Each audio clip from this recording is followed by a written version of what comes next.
Good afternoon and welcome everyone to this second half of the meeting of the Planning Committee taking place from the Walton Suite, Winchester Guildhall. It's Wednesday the 17th of April and the time is 2 p.m. My name is Councillor Jane Rutter and I'm Chair of the Planning Committee. To my right is Councillor Edwards, Vice Chair of the Committee. Around the table we have the other elected members and we are supported today by a number of officers. Lorna Hutchings from the Planning Team, Daniel Lucas, our legal advisor, the case officers, who this afternoon will be our tree officers, led by John Bartlett, and Claire Buchanan from Democratic Services, who supports the committee and will be operating the recording equipment. This meeting is being live streamed and recorded to the Council's YouTube channel. Subtitles are available and advice on how to turn these on is set out on our website. Please can I remind everyone to ensure your mobile phones and any other electronic devices are on silent or preferably turned off entirely. In the unlikely event that it is necessary to evacuate the building, the fire alarm will sound. Please follow all the instructions given to you by our team. Please look at the handout provided on your chairs or the information slides displayed as you walked in and during the breaks for further guidance about this meeting. To ensure the smooth running of the meeting, I ask that nobody calls out from the back of the room during the proceedings. In accordance with the public speaking protocols of the meeting, those who have registered to speak will be able to address the meeting for their allotted time. Finally, can I welcome members of the public to the meeting? Those of you who have registered to speak, I will call you forward when it is your turn to make your contribution. Members of the committee may ask you questions of clarification, so please remain at the microphone until after members' questions. The microphone is turned on by pressing the button on the base of the unit and a timer will appear on the screen to remind you of your remaining time. Before turning to the agenda proper, I would like to particularly call out Councillor Frank Pearson, who is stepping down at the end of this political year. Frank has been a councillor for 22 years and a member of this committee for at least 12 of those years. And I'm just going to make a brief presentation now because I know that Councillor Laming is going to have to go before the end of the meeting and won't want to miss this. So if you'll just forgive me for 2 minutes, I will just present to Frank a little gift from the committee.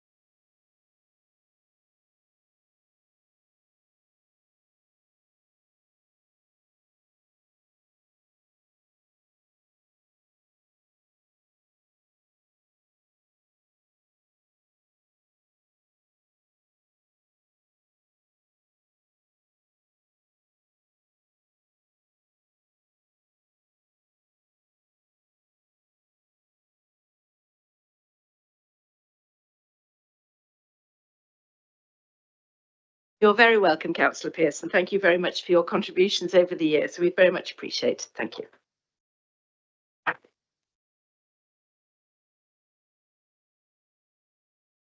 Now, turning to the agenda, the next item on our agenda is item number 11, which is an application for replacement planting and to remove 5 poplars as listed, and this is 24-00230 TPO, and the recommendation is this application should be refused. We will now turn to our tree officer John Bartlett for his presentation. Thank you. Thank you, Chair.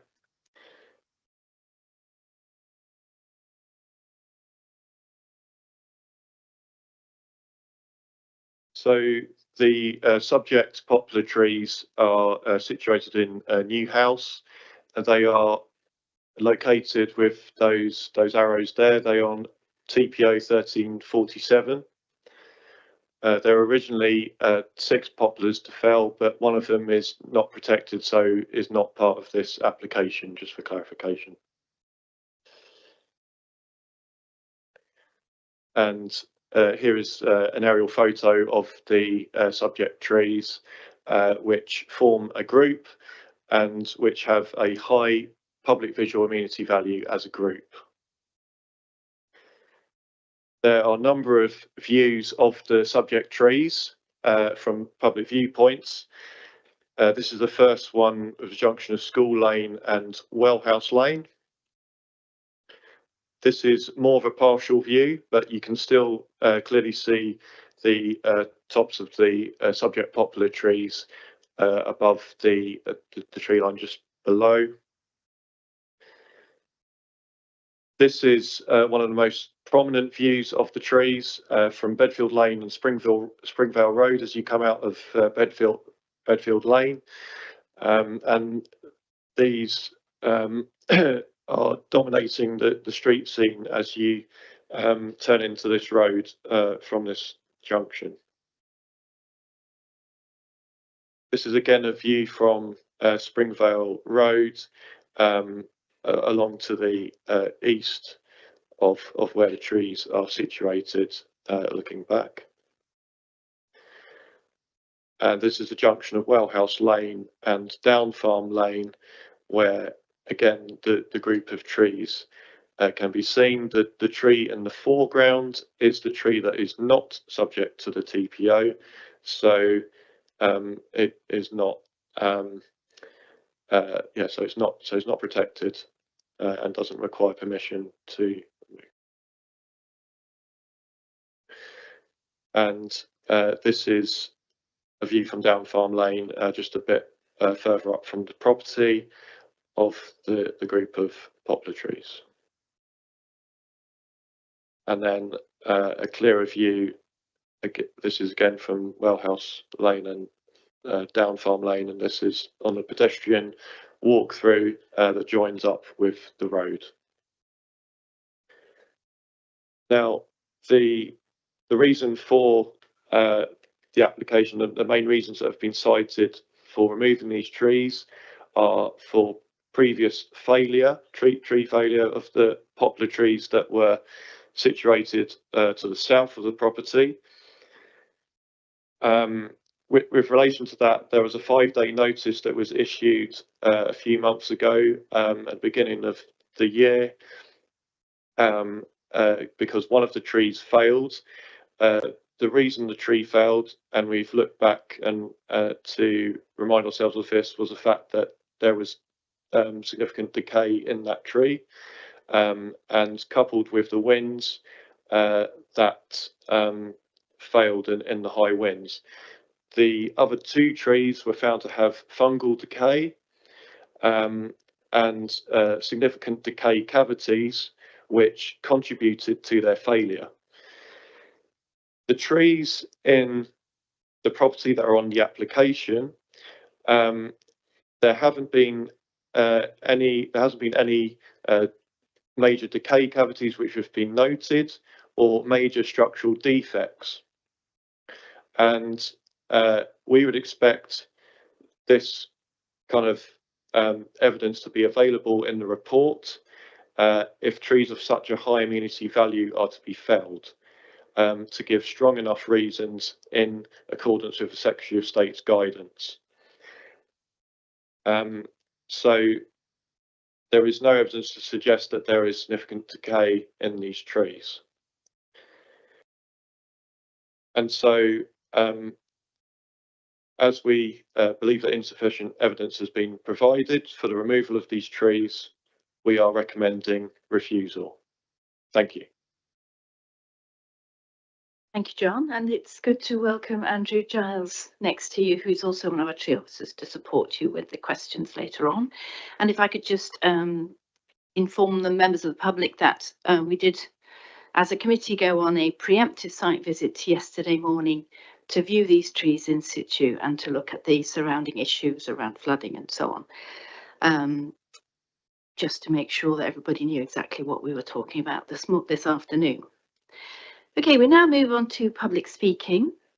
There is no objector. And we turn to the ward councillor, Councillor Jackie Porter. If you'd like to come forward. No, we want you first, Jackie.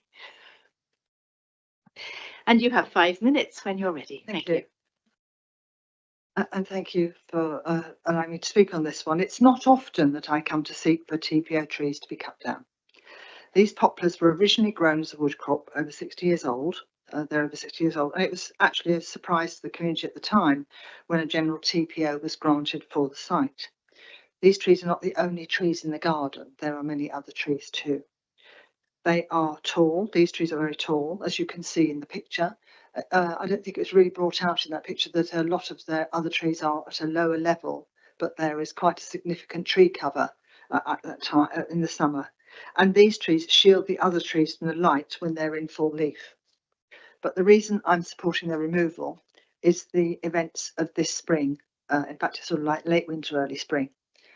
Many of you will be very aware of the flooding that happens in Headbourne Worthy, and it has a very high level of groundwater. And I can't remember how many times we've had floodwater alerts in Headbourne Worthy this spring, but it's significant. And we've actually got one that finished just on Monday. So in high winds, one of the trees near the highway snapped off at about 50 centimetres from the base. And Mr. Bartlett's explained how that happened. Since then, the community has its heart in its mouth every time high winds blow. And the winds have been higher than they were on that day. The ground was wet. Headbourne Worthy, as I said, was on flood alert, but the tree didn't come out at the root. It came out higher up. It snapped literally like a match, which is what they were originally grown for. And the fall, it actually, when it fell right across the road, which is the road where we were standing the other day at the site visit. It pulled down the wires of the telegraph wires. The damage was done to both the fence and the hedge nearby, a house nearby, and the house over the road when the roof was damaged. So the community itself has given great support to this TPO being revoked and being allowed to deal with the trees. When the trees came down, the road had to be closed until the owner could secure tree surgeons to make it safe. And then when the tree surgeon had done that, we had to get, I think, 3 road closures in the end. And this doesn't come cheap to the owner of the property. Insurance basically doesn't cover wind damage. It's an act of God. And nor does it cover the cost of road closures too, which also costs several £1000s every time. The cost of further work would be covered by the family as well, because they are very conscious that the whole community wants these trees down. Specialist machinery had to be used and a return visit made to clear the mountain of debris. I mean, there was so much debris, it's unbelievable. And that was just for those three trees that happened at the time. The remaining trees are on site, and so I just want to highlight that this application is not clearance for development, but for community safety. And as I said, it has the support of most of the immediate neighbours. This is most unusual in any TPO, that we actually would have neighbours supporting that trees to be felled. I really urge this committee to consider this seriously and accept the application, which includes the principle of new tree planting too. Already we can see in the place where the 3 trees were taken down that the trees behind have flourished and are growing well this spring. And I'd hope that if we can make some progress on this, we can have a whole new crop of good quality trees growing by next winter. Thank you. Thank you, Councillor Porter. Members, do we have any questions of clarification for the local councillor? Councillor Pearson. Thank you, Chair. Councillor Porter, you commented that a similar tree recently blown down. Is it a similar tree, i.e. a popular tree? Yes. From this particular site? Yes, and in fact, Mr. Bartlett described what happened. It had some damage, and it literally just snapped. Are you aware if you've got a group of trees, yes, you take some out, you make the other trees more vulnerable? And that's why the other 2 were felled on the advice of the tree surgeon and with the agreement of our tree officer. So that happened at the time. Okay, thank you, sir. They were three very close together, and it was going to, by taking out the middle one, it effectively was putting the other two at risk.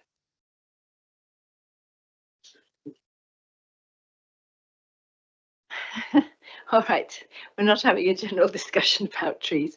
Any further questions of clarification for Councillor Porter? No, thank you very much, Councillor Porter. And our second public speaker on this matter is Ben Abbott, the agent, and also we have Anita Gibson, who is a neighbour, and you will be sharing the 3 minutes. So if you both want to come up and have a microphone each. Don't forget that members will have an opportunity to ask you questions of clarification when you've finished your presentation as well. And I believe there are some photographs as well, which we can see. Thank you very much. When you're ready, you have 3 minutes between you. Hello, my name is Anita Gibson and I live opposite Joe and Mario and within falling range of the trees in question. With the certainty of increased winds and wetter conditions occurring throughout the year, the incident that happened in early January, when by some miracle nobody was injured or substantial property damage caused, serves as a timely warning to us all. The trees are extremely tall and are coming to the latter stage of their lives. They're positioned close to properties, roads and above ground power cables, and are a real cause for concern. The trees can and will be replaced, but lives cannot. I therefore speak in support of this application. Thank you. It may interest the committee to know that the site was an orchard in 1939. There were no poplars present then. Local residents have a living memory of the poplars being planted and growing. Poplars were probably planted for matchstick timber production, veneer or pulpwood. Typically, such poplars are felled at around 60 years of age. So we're at least 2 decades beyond the point where such trees would normally have been felled. I'd like the committee to understand the temporary nature of such poplar trees in the landscape and how quickly trees can grow and develop to contribute to the wider landscape. This is emphasised by the 2 horse chestnuts within the site that are now more prominent at the junction of Down Farm Lane and Springvale Road, following the failure and removal of 3 poplars earlier this year. It is also worth noting that in 2010, the principle of the poplars being removed was accepted in the application 01900. Therefore, the application before you is a reiteration of that previously accepted removal, the replacement of the poplars. There is no effective change that I can observe between that application and now, other than the removal of 2 poplars following the failure of one of the poplars to the south earlier this year. This reminds us that of the obvious hazard that these poplar trees present to users of the highway and adjacent properties. It is also clear from the 9 representations from local residents in both the current and prior application that the removal of the poplars is preferred to the benefits that poplars present. The committee has a clear and strong mandate to grant the removal of these poplar trees and plant replacement trees with something more appropriate and for the site and circumstances. My client and I hope that the committee will concur with the prior consent and the clear mandate from the local residents, who are the ones who are most affected by the trees. Thank you. Thank you very much. And good sticking within the time allowed. Members, do we have questions of clarification for our neighbour and agent? Yes, Councillor Laming. Thank you, Chair. If you remove these trees, that's going to cause some issues with the water table because the trees do take up a lot of water. Have you borne that into mind on how it would affect the remaining trees? With replacement planting, you will have a continuation of the absorption of water over time. If you think about trees as being part of a continuous cover landscape view, you've always got some trees coming up, some trees coming down. Do I think that the amount of water that those trees would have on the water table, would it be significant? I would be surprised in my lay view in that regard. The amount of water that comes off the hill and into that whole valley area that is through the ditches is significantly more than those trees, I imagine, could uptake. The point I was making was if you remove the trees, you're going to have significantly more water to actually deal with. Bearing in mind there's a lot of springs and that in the area. As the springs in the area, I can't imagine that the uptake from those trees would be significant to alter the water table. It was really a question of making sure there's no extra flooding on the road at that point.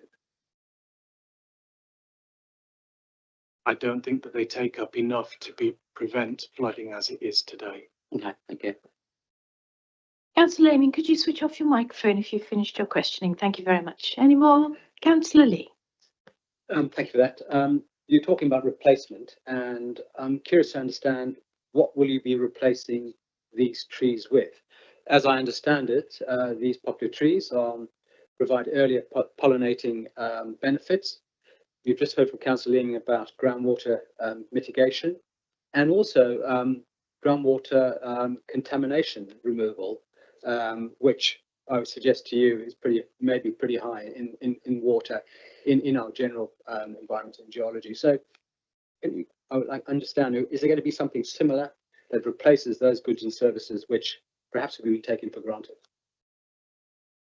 To answer your first question, we're very happy to work with the council to plant trees that will meet those requirements, so that you have the benefits that those trees present, but in a different form of species. I think that it's probably inappropriate to think that replacement planting of poplars in that same location would be suitable purely because of the size they get to ultimately. However, there's a range of species that were previously agreed in the prior application, and if some similar trees were wished to be planted by the granting of any consent, that could be negotiated later. With regards to the removal of contaminations from the groundwater, I note that there are watercress beds nearby. I can't imagine that you would be able to grow watercress in that locality if there was contamination. So I don't think that's an issue for this site. Okay, thank you.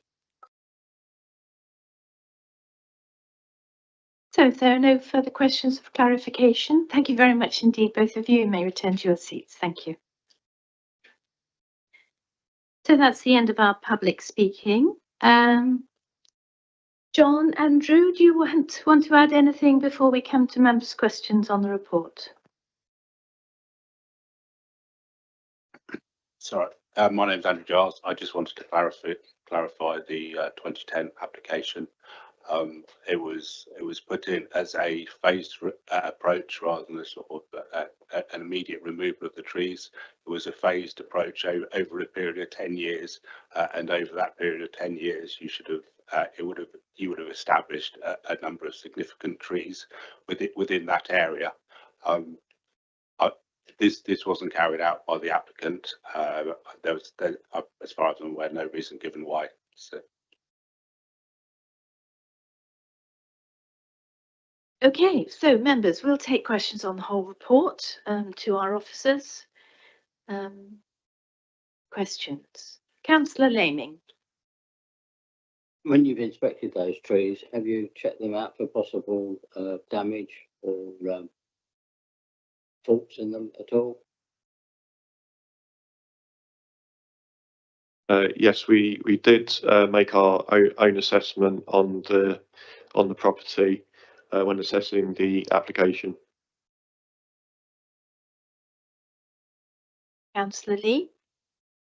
Yes, I may ask, presumably the poplar tree managing it down to a height would damage the tree, so that's not an option. Is that correct? Well, in terms of a reduction, that would significantly affect the amenity value of the group of trees as well, because you potentially are taking away a significant amount of canopy cover on those trees. So again, I think we would need to see further evidence to justify that course of action. Supplement if I may. My understanding, poplar trees have a deep taproot, and if the trees are examined regularly for decay or faults, presumably, unless we have exceptional hurricane winds, they should withstand the rigor of the weather conditions that are obviously getting worse. And meanwhile, they provide a windbreak to those properties and protect the other trees, I guess. So we can never guarantee the safety of any tree. That should be clarified. But yeah, with the evidence that that's been put before us, we wouldn't say that there is sufficient evidence from a severe structural defect or major decay that would lead us to be able to grant consent for the removal of those trees. And being in accordance with the Secretary of State's guidance, which is the higher the amenity value of the tree or woodland, the stronger the reasons needed before consent is granted. Councillor Edwards. Thank you, Chair. In your assessment, what is the future healthy life of these trees? We estimate that those poplars have a useful life expectancy of between 20 to 40 years, having looked at them. So they still have a period of time to offer that public visual amenity, I would say.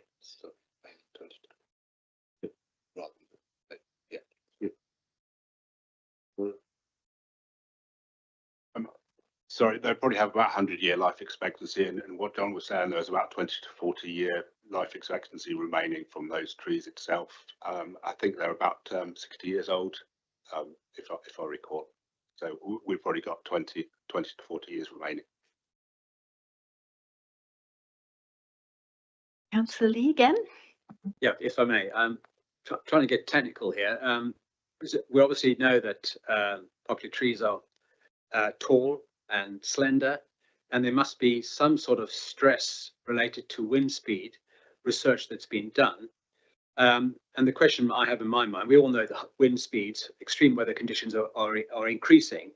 So do we have any data on that? And can we perhaps extrapolate forward to understand what the risks might be?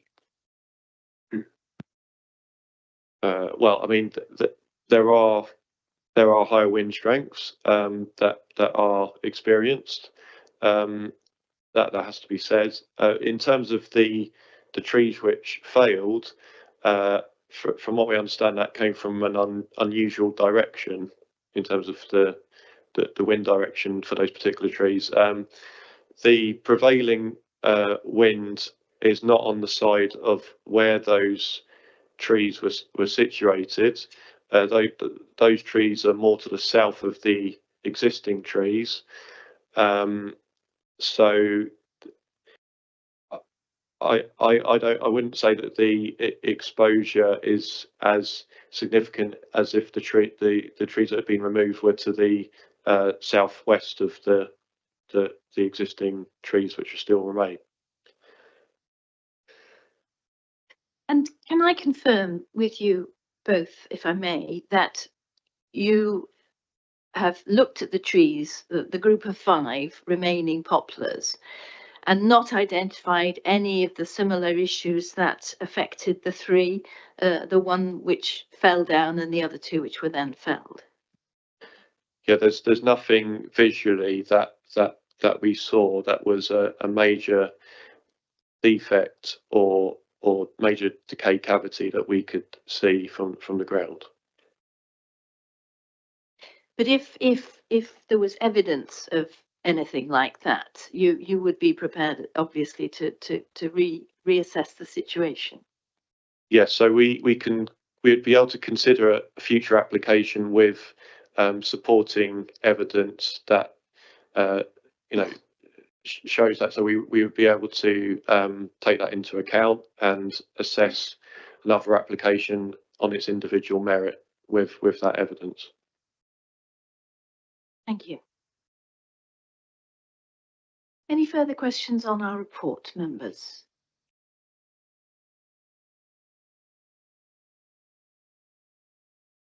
We just want a contribution from our legal officer. Thank you, Chair. Members, obviously you're dealing with a tree works application under a TPO, so there are consequences that you should bear in mind if you refuse the tree works here in relation to liability and compensation. And it's right that obviously you have that in mind when you come to make your determination. I've looked at the particular tree preservation order and it has the accompanying paragraph. It simply says, subject to the provisions of this order, any person who has suffered loss or damage in consequence of any refusal of consent under this order, or of any grant of any such consent subject to conditions, shall, if he makes a claim on the authority within the time and in the manner prescribed by this order, be entitled to recover from the authority compensation in respect of such loss and damage. So the TPO you're dealing with allows for a claim if any loss or damage as a result of your refusal comes to be. The law then supplements what the order goes on to say. So the tree regulations of 2012 deals with the point of compensation. It quite clearly establishes that there is in principle this ability to claim if a person establishes that loss or damage has been caused. So if as a result of your refusal something does happen which results in loss or damage, that principle is enshrined in law, but it does go on to say subject to certain exceptions, if you like. The exceptions being no compensation shall be payable to a person for loss of development value or other diminution in the value of land, for loss or damage which having regard to the application. So this is crucial. What was put before you? So having regard to the application and the documents and particulars accompanying it was not reasonably foreseeable when consent was refused. Also for loss or damage reasonably foreseeable by that person and attributable to that person's failure to take reasonable steps. So that here would be the landowner and the applicant in this particular case. Was there something that they could have done which could have, if you like, mitigated the compensation claim? And also you won't be liable for costs incurred in appealing to the Secretary of State. So the essential point being is you have to bear in mind that your refusal opens up the avenue for a potential claim for loss or damage subject to those exceptions. The key one being for loss or damage which having regard to the application and the documents in particulars, it was not reasonably foreseeable. So on that point, it really is for the applicant to come to the table with the evidence. You've heard the tree officers here saying, in their professional opinion, the evidence is simply not there to warrant, if you like, felling, but they are willing to entertain further evidence. And what that evidence could be, you could obviously ask the questions of Mr. Giles and Mr. Bartlett. It could well be dendro drilling or tapping, for example, to see if there's any reverberation to illustrate decay. I don't know what the officer would expect. But suffice it to say, they're simply saying at this point in time, the evidence is not there to warrant felling. However, it's right, I put you on that particular notice that as a result of your refusal, if loss or damage does come to be, there could be potential claims.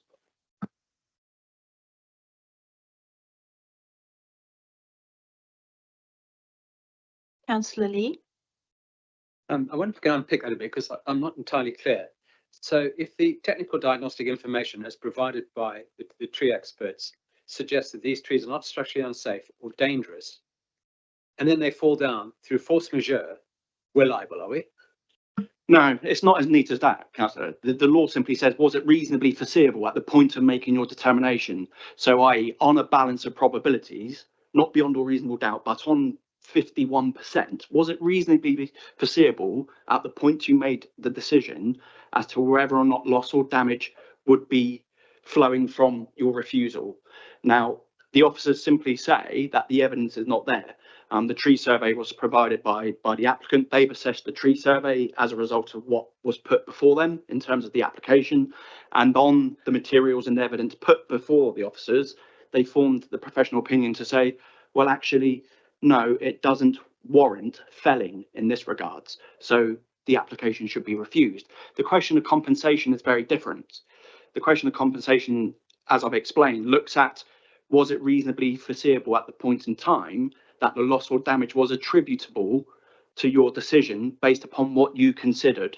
Now, the point here is essentially there is a lacuna, and I think the two officers have said the lacuna is that the evidence isn't there to persuade them to say it should warrant felling in this regard. I think that's as far as I can push the point, because we're in the territory of trying to anticipate what could be with a crystal ball, which we all do not have. So that, I think it's right. I illustrate to you the principles of compensation, what could happen as a consequence of a refusal here, and that you have that in your mind as well. That way, the whole context of what is before you, as well as not only the application but the legal ramifications, can be something that you can consider. And is that an ad infinitum response? So the exceptions make it quite clear. I don't want to get too technical, but it says where the authority refused consent under these regulations, you've got to basically submit a claim within a period of time. No claim other than a claim made under paragraph 3 may be made under this regulation if more than 12 months have elapsed since the date of the authority's decision. So there's a long stop. If after the date of your decision today, 12 months expire and then something happens, the law allows for a long stop as to when you can make a claim. So there is a limitation period. It's not ad infinitum. Thank you for that clarification. Okay, any more questions? Councillor Pearson. A little bit worried. If we're not careful, we're going to be talking ourselves out of any TPO, which is not what we want for various reasons. Not only does a tree represent an incredible ecological habitat, but as we've heard, it takes a lot of groundwater through transpiration out through the leaves, which has benefit to reduce the amount of water in anyone's garden, as these are. The thing that worries me, and I look at what happens in the Amazon, as soon as you start taking trees out of an area, then the trees that are left become much weaker, for the reason that John said earlier on, because the trees have grown with that particular group. You take some out, then you weaken the rest of the group, and you make it, ironically, more dangerous. That's proven worldwide. And this is one of the issues about deforestation. This isn't deforestation, but we are talking about council policy that argues in favour of planting trees, not removing them once they get within 30 years of maturity. And that makes a nonsense, not only for the TPO, but also the council policy. So I'm afraid, again, I look at the history here, it's almost a suggestion that someone doesn't like trees. They either want them removed or they want them pulled or whatever with the trees. I don't know if they're all on this side. I'm sorry to. Yeah, but I'm just finishing. This is more debate than a question, really, isn't it? I thought we're on debate. No, we're not on debate. Oh, I'm sorry, I missed something crucial. We're still on questions. Well, please record what I said and play it back when it's appropriate time. But we could say that was the start of debate if there aren't any more questions. Did you have a question, Councillor Williams? I have one question, but I think I may know. It's just following the clarification, I think, that came at the end of questions, but I think we had more questions from the clarification. Is that what you have, Councillor Williams? I have, yes. Sorry, I do apologise for stopping you in full flight, Councillor Pearson. We'll come back to you if that's all right. Councillor Williams. Thank you very much, Chair. I think I may know the answer because we have to look at the application as is. But if there were a similar application as the 2010 one with a phased replacement of trees over a period of time, would that be something that you'll be able to consider? But again, I think I know the answer to this in that we can only look at the application before us. Thank you, Chair. You at the moment you only have to look at the application in front of you. If a phased application came in, we would look at it on its own merits. Councillor Pearson, would you like to resume your debate? And if you haven't finished, thank you. If you could put your microphone back on. Sorry, if you could just put your microphone back on. I beg your pardon. If you could just, thank you. To sum up, I'm against this application for the reason I've said. Trees are valued part of the ecosystem. They represent something very important as far as circulation of water is concerned, removal of groundwater up into the atmosphere and persuading the atmosphere then to deposit that rain somewhere else. But we're only talking about a group of trees. And it is a known fact that if you take trees out of a group, you weaken the rest of the group. And that's the reality. You know, we can talk about stresses, which I think Councillor Lee was referring to. And this is true. You know, a single tree by itself is prone to wind. A group of trees is much stronger. But you take any of that group out, then they become progressively weaker. So, I mean, I'm supporting John's suggestion that this application should be refused. Thank you very much, Councillor Pearson. More debate, any more debate for debate? Councillor Edwards. Thank you, Chair. I should begin by saying I'm pretty familiar with this area. I walk around there a lot, and I was on the site visit yesterday. There's no doubt in my mind that this is a distinctive group of substantial trees which add significantly to the amenity value of the landscape. I don't think that's contentious. I also recognise the community concerns which Councillor and others have expressed. I mean, living with the fear of falling trees is not trivial, and we have to take that into account. We're asked to approve felling because the trees might fall onto a road or building. To simplify that, I think is the position we're at. But in our evidence that we've heard, we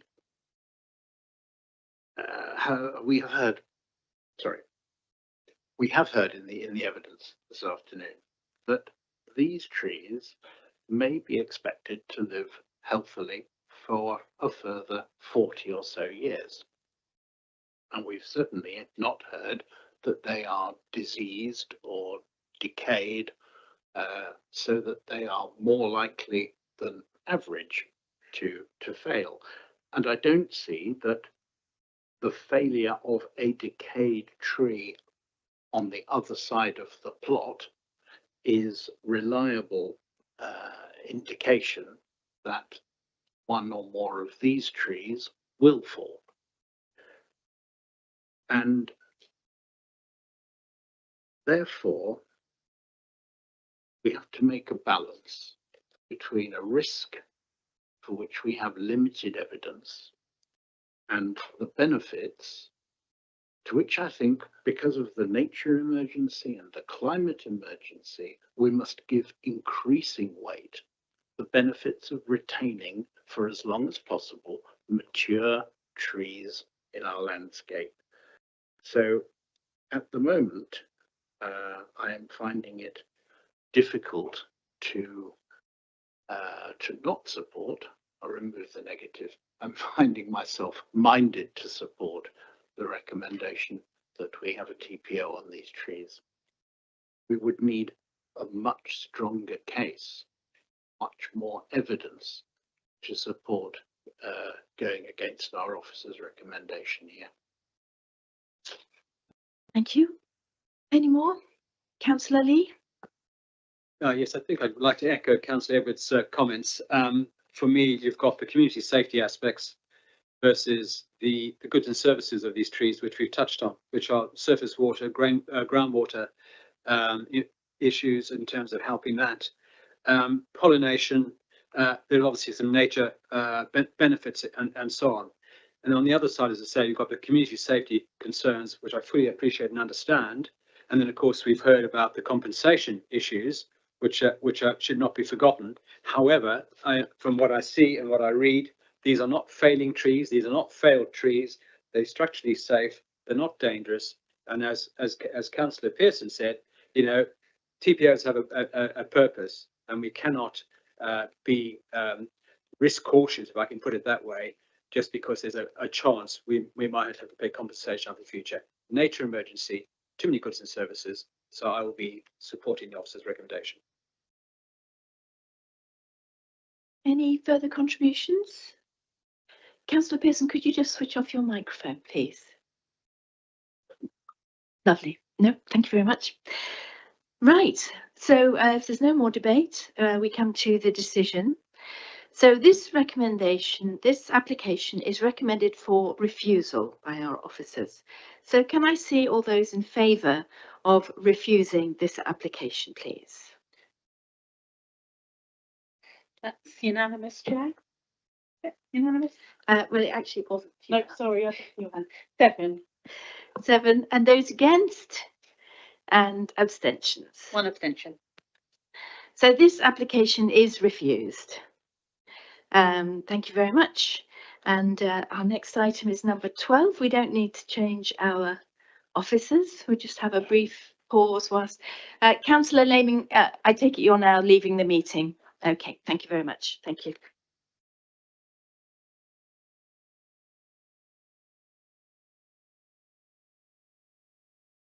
So the next item on our agendas, item number 12, is a TPO confirmation, and it's at Chilcombe St Giles, Northbrook Avenue in Winchester. And our presenting officer is again John Bartlett. Over to you, John. Thank you, Chair. So this is for the confirmation of 2346, which involves a mature beech tree in the property at Chilcombe St Giles. The tree is located in the rear garden and can be seen from a number of public standpoints. It's more partially visible from Northbrook Avenue. It's slightly more hidden by the properties in Northbrook Avenue. There's an aerial shot of the tree there. And this is more from Stratton Road, where there is a far more clear visibility of this tree, and it dominates the landscape in this area on St Giles Hill. Again, from Stratton Road, dominating the street scene, going right above the roof line with its significant height there.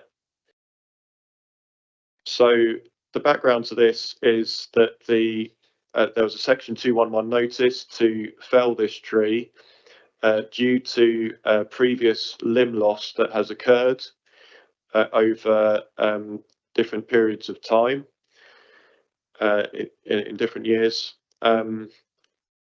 However, there's no evidence that has been put before us as to the cause of the limb failure, as to why that's happened. And we haven't seen an arboricultural report with any diagnostic information as to what the cause of the limb failure is. And for such a highly significant tree in the area, this is again more partial view from Northbrook Avenue, we would need further diagnostic information that there was alleged decay in the tree, but again we haven't got information showing the extent of the decay or the remaining residual wall thickness that is remaining where any decay has occurred. So we're not able to make an informed decision in terms of the future management of that tree without this information being provided. So our recommendation is to confirm TPO 2346. Thank you. Thank you very much. We now turn to our public speakers, and we have one objector, David Faulkner. If you'd like to come forward, please, Mr. Faulkner.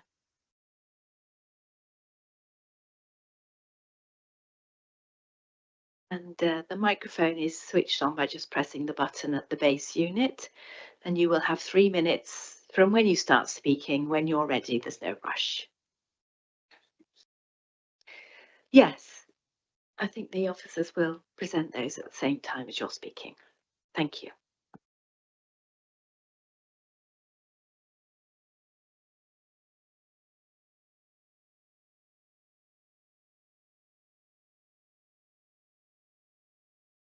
I think as soon as you start speaking, that will disappear and the Okay. time will come off. So as John mentioned, the tree is on the southerly border of my property, Chilcombe St Giles, on Northbrook Avenue.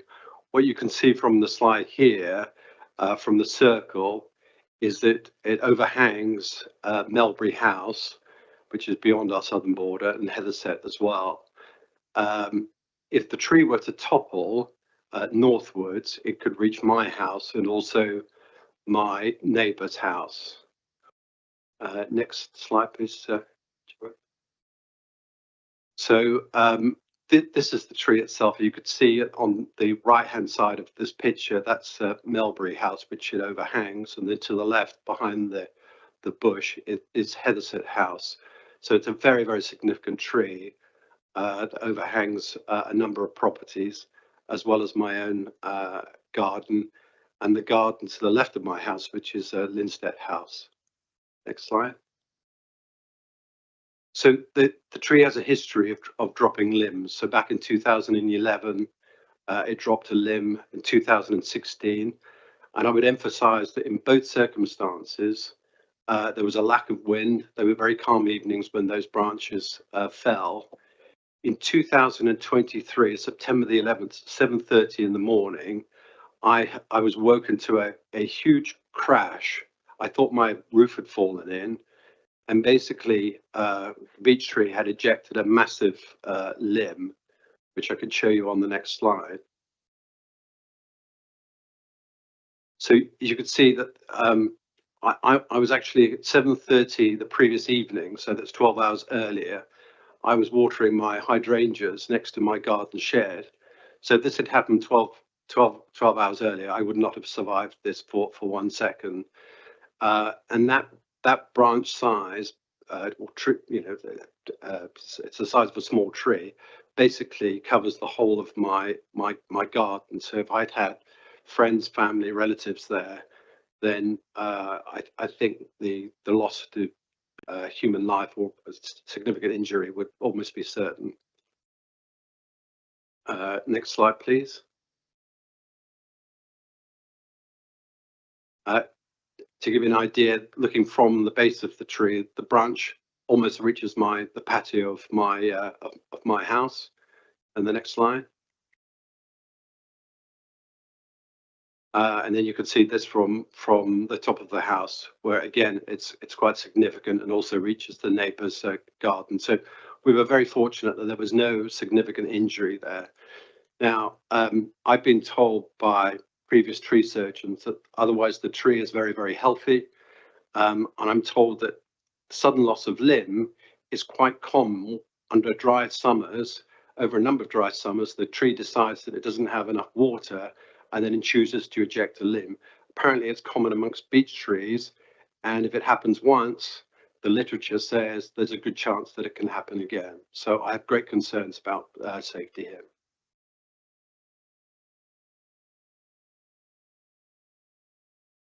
Thank you very much. Members, do we have questions of clarification? Councillor Williams. Thank you, David. Sorry, Councillor, your second, Councillor Lee. Councillor Williams. Sorry, If you could just switch off your mic. Thank you. Thank you very much, Chair. You mentioned that the tree was sort of otherwise healthy. The initial sort of your initial approach was to fell the tree. I was just wondering if there was any other alternatives that you had looked into, i.e. sort of, I'm no expert in trees, I rely on our tree officers, but sort of any trimming of the branches that are at risk of falling at all? Well, first of all, because of the size of the tree and its overhang, you'd have to get rid of most of the tree in order to protect the two houses behind it. If we were to take the tree down, I would be very open to having discussions with the council about, what could we do to replace it, to preserve the ecosystem and that sort of thing. But I think if you want to preserve safety in this, semi-urban area, for me, the only solution is that we could take the tree down, sadly. Councillor Lee.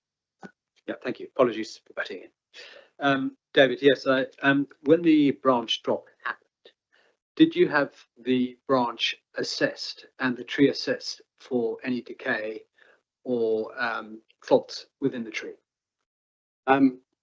We had John and his team came round and assessed it. I was told that the branch was otherwise healthy, but it just lost all of its water. But I had no professional assessment done of it, no.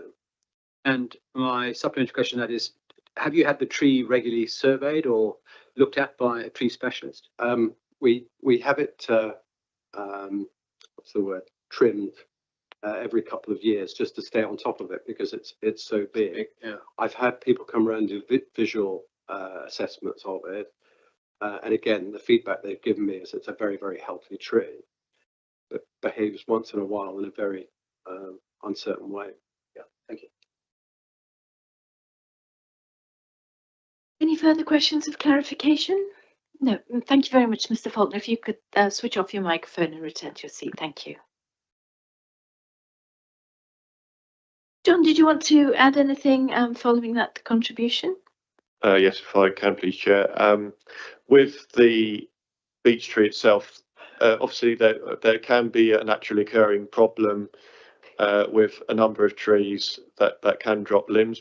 Beech trees can be one of those trees, but we can't, without knowing further a further diagnosis as to what's going on with the branch drop, we can't make a informed management decision on the future of that tree, and the extent of any alleged decay that was on the previous section 211 notice.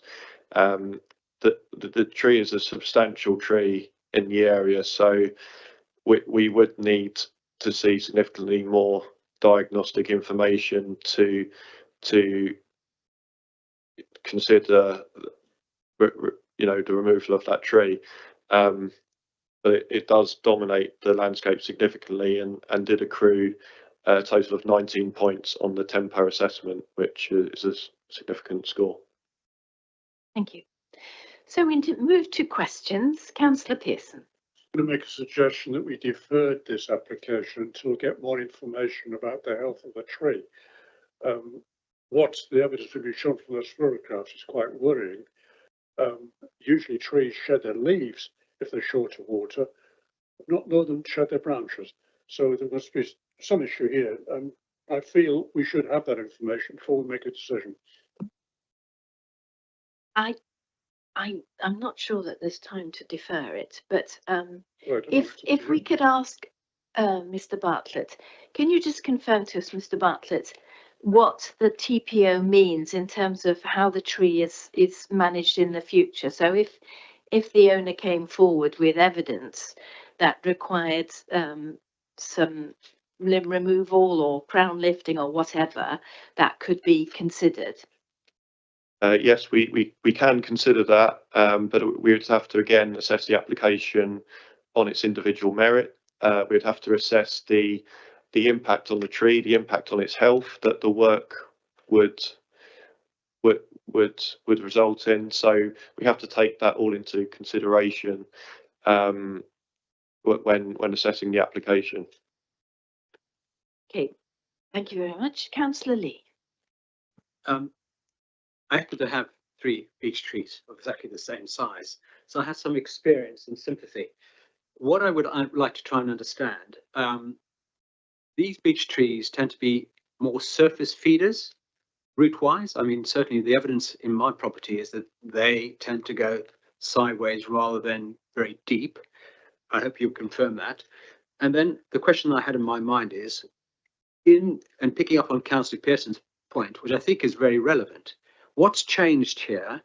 If we're having drier seasons, how much moisture is in the ground? Do we have a problem? Was there surface water? Is that being lost for other reasons, which would then undermine the tree and create this problem? Just a thought. Well, I mean, with beech trees in this area, they are quite often growing on chalk, which is quite a significant factor in sort of pointing the roots more laterally.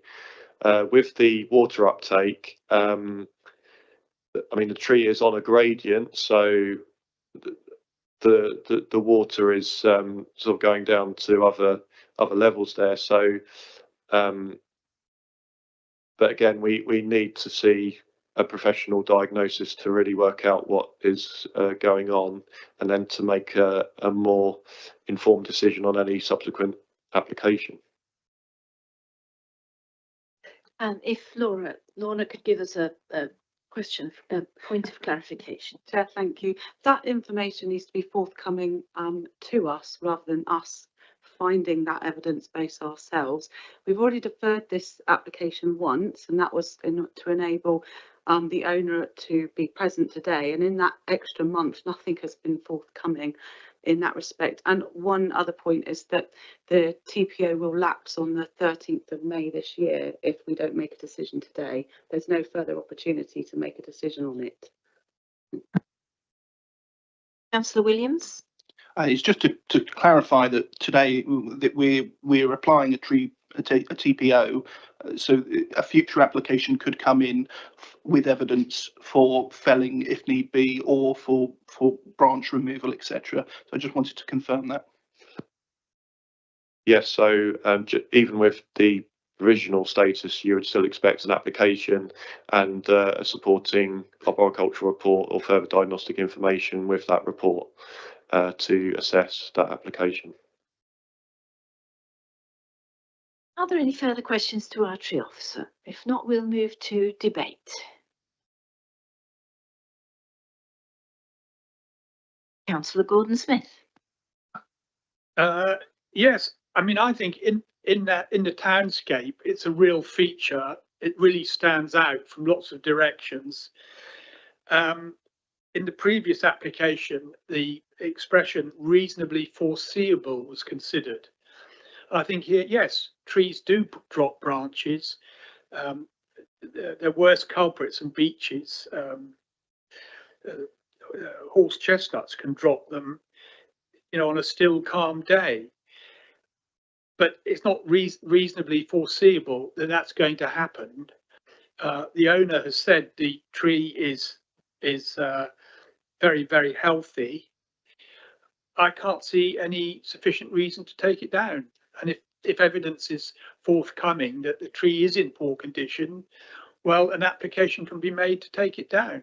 But at the moment, I would say it should be kept. Councillor Lee, you wanted to contribute? Really, just to add to what Councillor Gordon-Smith said, if there's any further evidence about changing conditions with respect to how the tree is growing, with respect to soil and chalk, given the changing climate, desiccation in the soil and all the rest of it, could have some impact as to why these branches are dropping. So I'm tending to go with the officer's recommendation, subject to further information. Good. No further debate. So we now move to the decision, and this is a confirmation of the TPO, provisional TPO. So can I see all those in favour of confirming this TPO, please? That's unanimous, Chair. 7. Thank you very much. So that TPO is confirmed.